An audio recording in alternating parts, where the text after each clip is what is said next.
Vamos a desarrollar en esta plática el tema de la educación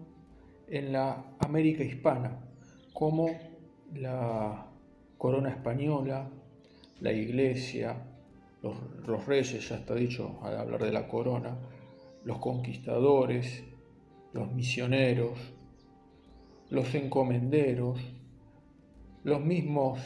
aborígenes, los niños, las mujeres, fueron parte de una gran obra evangelizadora, pero también civilizadora, educadora. Junto con la fe se trajo a estas tierras la civilización, la sociabilidad, la educación, el saber, la ciencia. La leyenda negra que se ha ido tejiendo lamentablemente nos oculta, nos opaca, nos cubre toda una inmensa realidad, una gran obra humana, una gran gesta de humanidad y de divinidad, porque a estos hombres que había en estas tierras se los ayudó a ser más hombres y se los hizo además hijos de Dios. Por lo tanto, había que comunicarle la fe, pero había también que hacerlos vivir según razón, según la condición humana, promover una verdadera educación. Y aquella cultura hispana, cristiana, católica, tiene sus raíces en lo que fue la cristiandad medieval, en lo que fue el medioevo cristiano, cuando se desarrolló toda una cultura humanista y cristiana de una gran profundidad. Podemos decir que aquella cultura que abarcaba los saberes, las artes, comienza a desarrollarse ya en los inicios mismos del cristianismo, en aquellas primeras comunidades que se fueron dispersando por el Imperio Romano, que en las ciudades del imperio, en forma privada, oculta, en tiempos de persecuciones en las catacumbas, comienza en torno al culto a desarrollarse toda una cultura que cuando a partir de Constantino la iglesia puede salir y expresarse públicamente, comienza a desarrollarse una civilización cristiana, la civilización romana va a cristianizarse, y entonces todo aquel legado cultural del mundo antiguo grecorromano va a ser transfigurado por el Evangelio, por la gracia, por el misterio del Dios humanado, muerto, resucitado y cuyo misterio se celebra permanentemente en los altares a través del santo sacrificio eucarístico. Todo eso transforma, transfigura al hombre, a la cultura, a la sociedad. Quienes han ido profundizando, desarrollando, comprendiendo estos misterios y los han ido explicando en la historia de la Iglesia, sus orígenes fueron los santos padres, con los cuales se comenzó a desarrollar una cultura, una sabiduría cristiana muy profunda. Luego hubo otro momento culminante, que es la escolástica, a partir del siglo XI, cuando se recibe en Europa occidental a Aristóteles y se comienzan a poder plantear nuevos interrogantes, nuevas posibilidades de análisis desde una perspectiva de la fe y de la razón, no en formas contrarias, sino complementarias, las dos grandes luces que guiaban a aquellos sabios de aquellos tiempos,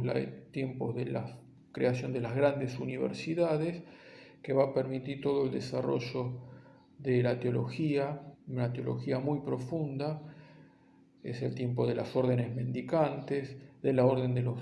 predicadores o dominicos, en la que va a sobresalir el gran Santo Tomás de Aquino, aunque no únicamente él, si bien fue la luminaria de aquel siglo XIII, también los franciscanos tuvieron un San Buenaventura, cada uno con una orientación diferente, pero todos tratando de ilustrar el misterio de Dios, del hombre, del mundo, penetrar en las grandes realidades de la creación y de la redención. La escolástica, que tuvo un gran desarrollo en ese último medioevo, a partir del siglo XIV sufre una decadencia, como todo lo humano, se desgasta, se llena de impurezas, es necesario purificar todo aquello, y van a surgir reacciones, va a surgir toda una nueva corriente a partir del Renacimiento, siglo XV sobre todo, que va a cuestionar aquella forma tan centrada en la argumentación, en el discurso, aquella forma que tenía la teología escolástica, y va a buscar nuevas perspectivas, va a proponer ir a los textos originales, poner directamente al intelectual con los textos originales. Para eso va a ser necesario volver a las lenguas. Hay todas las lenguas con las cuales fueron escritos los textos. Bueno, el latín fue la gran lengua del medievo, pero también al griego. Va a haber todo un interés renovado por las lenguas en general, y se va a tener un gran impulso lo que es la filología, este estudio justamente de las lenguas. Cuando llegamos a finales del siglo XV, siglo XVI, justamente la península ibérica, donde los reyes católicos Isabel y Fernando llevan adelante una gran obra de unificación, de consolidación, de orden político, social, económico, de unificación religiosa. También van a preocuparse por reformar las estructuras de la Iglesia y por reformar los estudios. Y ahí van a tener como brazo derecho, como gran ayudante, impulsor de toda esta obra, a esa figura eminente, egregia, que fue el cardenal Francisco Jiménez de Cisneros, fraile franciscano en sus momentos, luego convertido en confesor de la reina, arzobispo de Toledo, cardenal, que va a llevar adelante una obra de reforma impresionante, que se va a anticipar a la pseudo reforma luterana que va a venir 20 años después, que va a intentar una reforma de la Iglesia derrumbando los pilares fundamentales de la Iglesia, mientras que Cisneros va a proponer una reforma, pero a partir de las raíces y los fundamentos básicos de la fe cristiana, católica, romana. Y va a proponerse Cisneros una reforma que va a apuntar a lo moral, a lo disciplinar, pero también a lo intelectual. Es ahí la gran obra de la Universidad de Alcalá de Henares, en la que se van a promover los nuevos saberes, la inquietud por las lenguas, sin abandonar los antiguos. También se va a dar una renovación de la escolástica en la España ya del siglo XVI. O sea que España va a estar a la vanguardia de los conocimientos, renovando la escolástica, interesándose por las lenguas. Decía la Universidad de Alcalá de Henares, Cisneros va a promover lo que fue aquella obra monumental que fue la Biblia políglota, una versión en lenguas comparadas de los textos bíblicos. Entonces, cuando España se encuentra con América, y España se encuentre en Europa con la Reforma protestante, la pseudo-reforma, va a estar preparada con las armas suficientes para poder responder a los interrogantes, a los planteos, a los desafíos que le va a plantear tanto Europa en crisis, envuelta en una división religiosa tremenda, como América, esta tierra virgen, entre comillas, para evangelizar, llevar la cultura, llevar la civilización. Justamente el haber desarrollado este interés por las lenguas, donde muchos sabios han adquirido una gran capacidad en el estudio de las lenguas, va a permitir, cuando se encuentren con América, interesarse a muchos misioneros, a muchos frailes, a muchos teólogos, filólogos, por las lenguas que aquí se hablaban, lenguas que ni siquiera tenían escritura, y que ellos van a estudiar sus gramáticas, las van a pasar al escrito, van a hacer diccionarios, y si bien en un primer momento se va a intentar convertir y civilizar al aborigen a partir de la lengua que traen los colonizadores, que traen los misioneros, enseguida van a darse cuenta que lo más eficaz es que el misionero, que el colonizador aprenda la lengua del aborigen y a partir de ella le comunique la fe. Y es entonces que se promueven las lenguas aborígenes, se promueve el estudio. Uno ve acá claramente la mano de la providencia que ha preparado la cultura de la península, de aquellos hombres eminentes que había en la península, siempre todo teñido con el claroscuro de lo que es el hombre, ¿no? Cosas grandes, magníficas, heroicas, mezclado con pecados, con pecadores, pero dejemos de lado lo oscuro, vamos a lo luminoso. Entonces, esta lengua, este interés por las lenguas va a permitir conocer, profundizar aquellas lenguas aborígenes y luego, aparte de salvarlas, rescatarlas, convertirlas en vehículos de civilización, de evangelización, de redención, de salvación. Había señalado también que en la península se había dado una renovación de la escolástica, justamente esta capacidad que tenían aquellos hombres, sobre todo las figuras más egregias intelectualmente hablando, de plantearse los grandes temas humanos, va a permitir enfrascarse en aquellos debates que generó la misma conquista de América, debates de tipo moral, y poder dar una respuesta racional, una respuesta desde los grandes principios del orden natural sobre la licitud de esta gran obra, esta gran empresa conquistadora y civilizadora. Bien, pero volvamos al tema principal, que es el tema de la educación de estos pueblos aborígenes tan diversos que había en esta América. No podemos hablar de una unidad, sino que ni siquiera se conocían entre sí muchísimos pueblos, ¿no? El imperio inca, que estamos hablando de lo más desarrollado de América del Sur, no tenía idea de que existían los aztecas, etc., ¿no? Pero lo que nos interesa señalar es cómo ya desde el primer momento del contacto entre el español, el europeo, el cristiano y el aborigen, hay un interés del primero por promover un desarrollo social, civilizador, humano y evangelizador. Una de las primeras formas que se usó para tratar de comunicar aquellos valores que la cultura cristiana había desarrollado ya hasta el siglo XV-XVI, va a ser tomar los niños, enseñarles a los niños, educarlos a los niños que aprendan la lengua española, pero ya desde el primer momento era a partir de la lengua castellana, luego se van a promover otras formas, y que los niños sean los que lleven la educación, la civilización, el evangelio a sus padres. Fue una primera forma, se van a ir ensayando formas hasta que se vayan logrando modos más perfectos, ya institucionalizados muchas veces. Pero antes de pasar al tema de la institucionalización, quería leer un texto de un gran historiador, Vicente Sierra, una obra que se llama Así se hizo América, que justamente se refiere a este interés educativo y civilizador del conquistador y de la corona española. Desde los días iniciales del descubrimiento,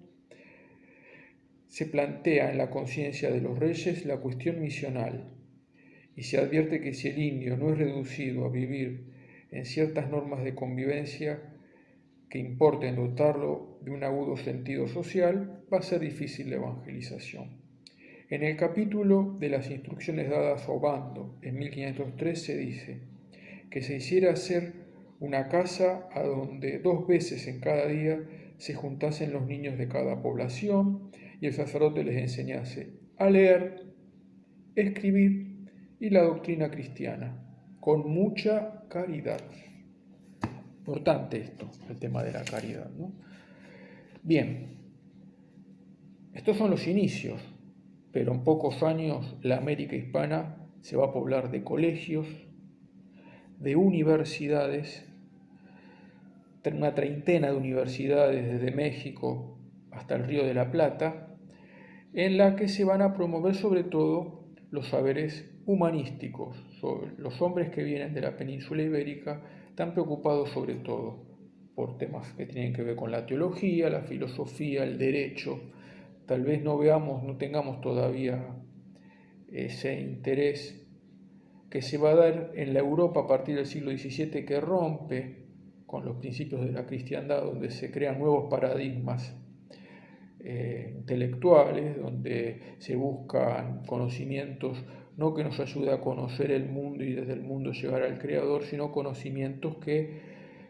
apunten a dominar el mundo. Entonces, siglo XVII, gran desarrollo de las ciencias empíricas, que siempre se le ha criticado como que España quedó retrasada con respecto a esos saberes, que tampoco es tan cierto. Pero lo que sí es cierto es que mientras Europa no se interesaba tanto por los saberes teológicos y humanísticos, sí lo hacía el mundo hispánico. Y ya no hablo de España, hablo del mundo hispánico, la hispanidad, que ya abarca los reinos de la península y los reinos de Indias. Bien, estas universidades entonces que van a poblar América, que van a ir definiendo y dando una identidad a muchas ciudades universitarias aquí de nuestra América, ya lo señalaba, van a promover el desarrollo de los conocimientos teológicos, filosóficos, del derecho, obviamente de la moral, y van a promover el surgimiento de toda una camada de intelectuales, incluso hispanoamericanos, muy importantes. Mientras tanto, en Europa se desataba la tormenta, el vendaval, la crisis, Lutero, después de Lutero Calvino, Enrique VIII, los anabaptistas, rebeliones, destrucción de iglesias, de imágenes, la negación de lo que es la misma vida cristiana, la misa, un cristianismo sin misa y sin orden sagrado, sin sacramentos prácticamente, salvo el bautismo. Y frente a esa crisis, a esa pseudo reforma protestante, a esa ruptura con la tradición, la Iglesia, el emperador, también Carlos V, que era rey de España, Pablo III era el Papa, promueven la reunión de un concilio el más importante en esos momentos, tal vez de los tiempos modernos, que es el Concilio de Trento, reunido en la ciudad de Trento a partir de 1545, y que va a definir justamente aquellas verdades que el protestantismo negaba y que va a reformar la Iglesia, y en la que van a tener una gran participación, una nueva congregación que ha nacido justamente en la península ibérica al calor de aquella reforma que ya se había iniciado en la península ibérica. Hay varias congregaciones, pero me refiero particularmente a la gran fundación del gran San Ignacio de Loyola, que es la Compañía de Jesús, una orden muy particular, muy distinta a otras que ha habido anteriormente, que va a renovar, que incluso va a tener un gran impulso misionero y también intelectual, y se va a interesar justamente por los saberes teológicos, humanísticos, va a renovar la teología, la escolástica. Hay muchos desde el punto de vista de la antigua teología tomista más ligada a la orden de los predicadores que van a cuestionar ciertos planteos jesuíticos, pero eso aquí no es lo importante es cómo ellos promueven, la Compañía de Jesús, el conocimiento, los estudios, los colegios. Europa se va a llenar de colegios jesuíticos, van a convertirse en confesores de los reyes cristianos o católicos que haya en Europa, van a promover las ciencias, incluso esas ciencias que se decía que España no le había dado interés las ciencias empíricas, la física, la química, la astronomía. Justamente muchos jesuitas se van a ocupar también de esos saberes y van a ocuparse aquí en América. Hay una obra del padre Guillermo Furlón que habla de cómo los jesuitas promovieron todo ese tipo de saberes, incluso aquí en el Río de la Plata. Bien, entonces vienen a renovar los jesuitas la vida intelectual y también la vida apostólica, la vida misionera, y todo ese impulso misionero que ya se había iniciado con franciscanos, con dominicos, con mercedarios en la América española, va a recibir un impulso mayor aún con la labor de la Compañía de Jesús, que van a fundar misiones muy particulares, con rasgos muy propios, en América del Norte y aquí en nuestra América del Sur, en la zona del Paraguay, de lo que es la actual provincia de Misiones, Corrientes, donde en pueblos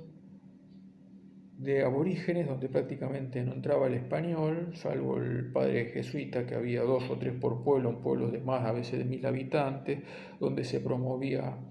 la familia monogámica, donde se enseñaba a trabajar la tierra, donde se educaba en las bellas artes,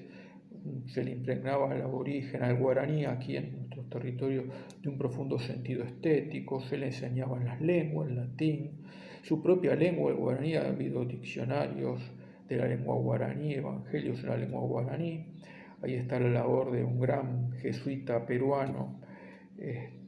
Antonio Ruiz de Montoya, que incluso cuando estas reducciones se vean amenazadas por los bandeirantes portugueses, va a viajar a Europa, a la corte de Madrid, y va a solicitar al rey Felipe IV poder incluso preparar a los indios en el conocimiento de las armas de fuego y formar ejércitos que se defiendan a las misiones y que van a ser durante los siglos XVII y XVIII la gran vanguardia defensiva de estos territorios rioplatenses. Cuando el gobernador de Buenos Aires necesita tropas para defenderse de algunos de los enemigos, que siempre los holandeses, los ingleses o los mismos vecinos portugueses merodeaban la zona,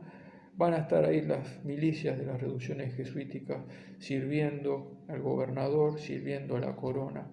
y gracias a la formación y a la educación que le dieron estos misioneros. Por supuesto que todo este saber, toda esta educación que ilustró a estos pueblos, que buscaba iluminar la inteligencia, también tenía como fin crear una masa humana apta para recibir la gracia, apta para vivir la vida cristiana. Y es así entonces que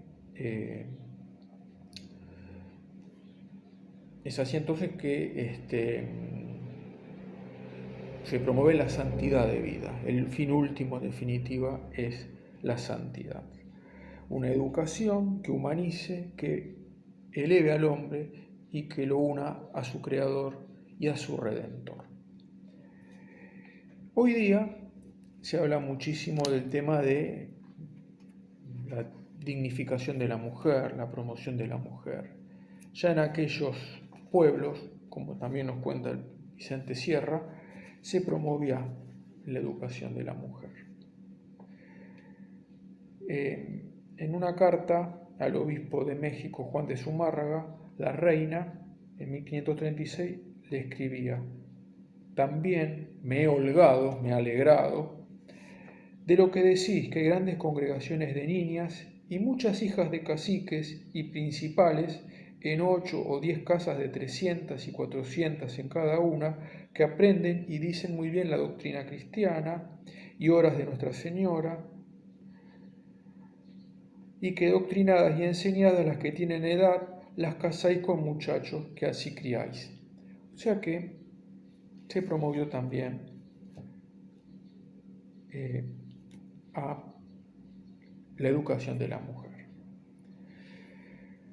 Hay un fraile mercedario que recorrió Lima en el 1600, apenas 50 años, poquito más de la fundación del Virreinato del Perú y 70 de la conquista, y entonces describe lo que ve en Lima. Y es muy interesante. Acá el padre José María Iraburu, en su obra Hechos de los Apóstoles de América, nos cuenta, nos copia el texto de lo que escribió aquel visitador mercedario. En esta ciudad asiste de continuo el virrey, los oidores, la audiencia real, el arzobispo, con su cabildo. Aquí está el Tribunal de la Inquisición y de la Santa Cruzada, y hay cátedras de todas las ciencias. Hay una universidad, la Universidad de San Marcos, fundada con las constituciones de Salamanca, y hay cátedras de teología, leyes, cánones, medicina, gramática y lenguas indígenas. Los conventos también tienen colegios donde se leen artes y teología y conclusiones cada semana, en particular el de Santo Domingo, donde hay 200 frailes, el de San Francisco, que hay más de 200, el de las Mercedes, la Compañía de Jesús, con mucha riqueza y curiosidad de reliquia. Acá hay otro tema también, el tema del barroco, cómo se difunde a partir de Trento y sobre todo de la mano de la Compañía de Jesús y en general en toda la América hispana, esta nueva cultura del barroco que buscaba educar, promover, promocionar a través del impacto emocional que causaba aquellas artes visuales, sobre todo, aquella arquitectura, esculturas, pinturas que llenaban el corazón y que lo elevaban a los grandes misterios de la fe. Hay conventos de monjas, de lindas voces, porque cuando se reunían a cantar, a rezar sus obras, los monjes, las monjas, los frailes, lo hacían cantando, ¿no? Entonces se tenían en cuenta las voces.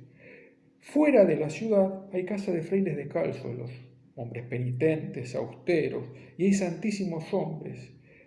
donde acude mucha gente a consolarse con la conversación de aquellos religiosos, de aquellos hombres de Dios, hombres alejados, que buscaban la perfección en su vida, que buscaban una vida de austeridad, de penitencia, que eran iluminados, y donde aquellas personas de aquella cultura cristiana iban justamente a buscar ese saber, esa profundidad en el conocimiento de las cosas de Dios que sabía que se encontraba en aquellos hombres tan especiales. Hay también en esta ciudad 4 colegios muy principales, el Colegio Real, el de San Martín, el del Arzobispo, este tiene 120 colegiales, hay hospitales, esto es importante también, hospitales para españoles y para indios, para sacerdotes y leprosarios, o sea que cuando quieran decirnos que España, los conquistadores, la corona, los misioneros vinieron y destruyeron, no les creamos. Es una obra